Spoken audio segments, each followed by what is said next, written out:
Hi everyone, it's Dr. Christina here. Even though mold exposure is becoming one of the most common triggers of autoimmunity that I uncover in my practice, the truth is mold mycotoxins are actually only one of the many biotoxins that can create an illness called biotoxin illness. Biotoxin illness is very complex, and today I just want to focus on why you may still be struggling with mold exposure, whether you've had it removed or not, because maybe it's your toxic load that you have to look at. For some of us, the toxic burden remains in our body.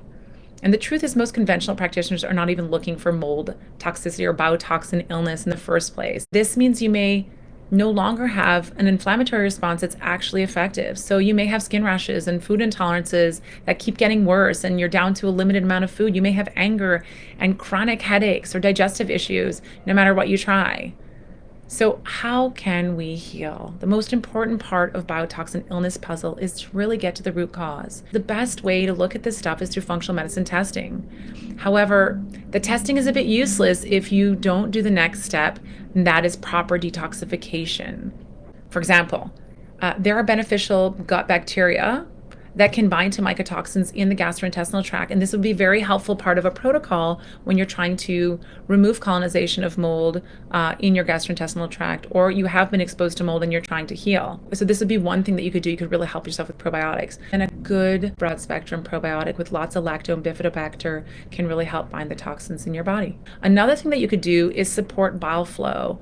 Bile helps helps your body with the process of removing the toxins, either biotoxins or mycotoxins. It conjugates them basically and allows your body to have the ability to detoxify them and get them out of your body. And so ways that we can stimulate bile flow, and I talk about this all the time, are bitter plant foods, bitter greens, arugula, radicchio, mustard, and it doesn't need to be a lot. Dandelion root, you could just have a leaf or two.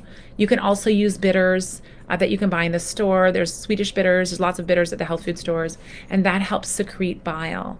And it's a really important step to also helping you remove toxins from your body. The last thing that you can do is sweating hard. Infrared sauning is amazing. We have one in the clinic. We use it with our mycotoxin protocols. You have to liberate your body of those things as well. So you have to bind it, but you have to liberate it. And sweating is one of the easiest ways we can do that.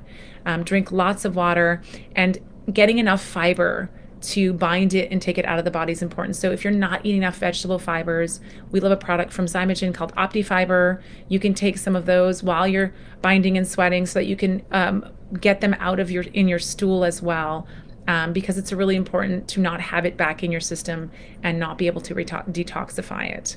If you know someone struggling with symptoms that you think are mycotoxin or biotoxin related, comment or tag them in this post so that they can get some more information and they can start trying these 3 practical steps to help them on their healing journey, and invite them to our Facebook group. I hope that you guys have a great weekend. Looks like it's going to be a beautiful one here in Toronto. And we will see you next week. Bye-bye.